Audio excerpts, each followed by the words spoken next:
System thinking is a holistic approach to analysis that focuses on the way that a system's constituent parts interrelate and how systems work over time and within the context of larger systems.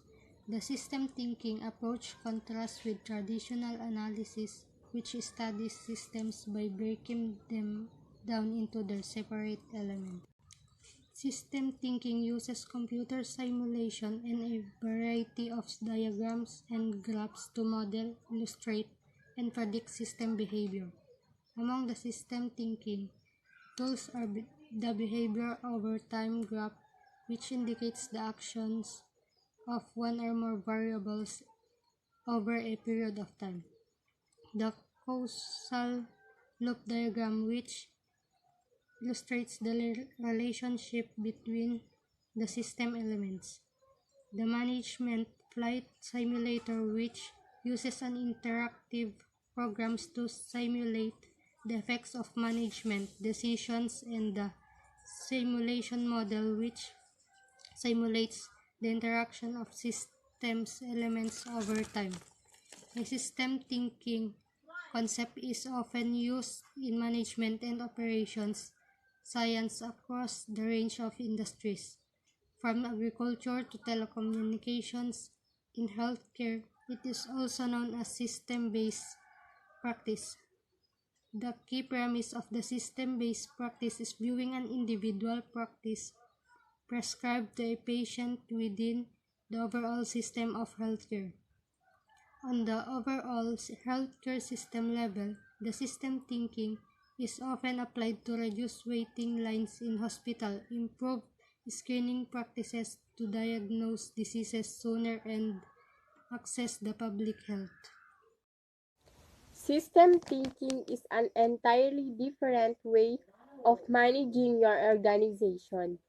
A typical organization uses many different methods to market a product, buy merchandise, manage customer relationships, and so much more.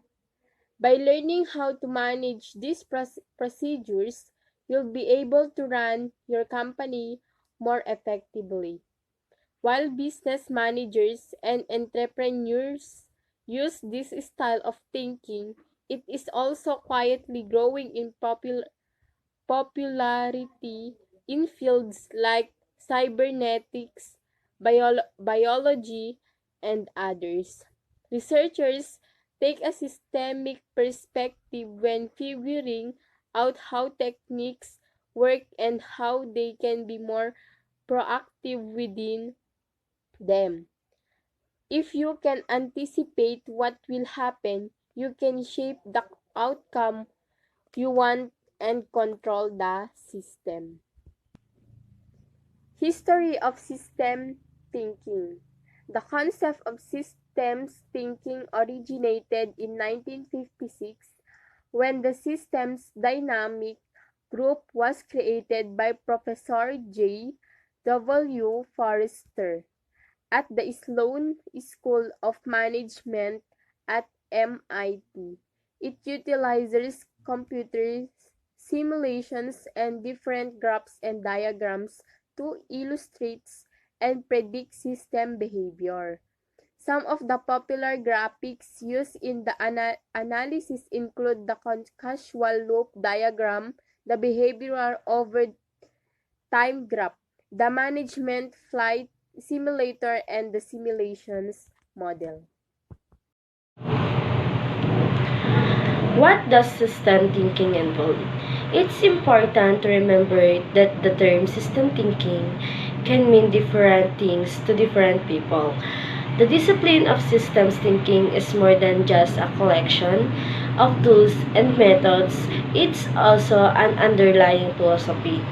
Many beginners are attracted to the tools such as causal loop diagrams and management flight simulators in hopes that these tools will help them deal with persistent business problems. But systems thinking is also sensitive to the circular nature of the world we live in. An awareness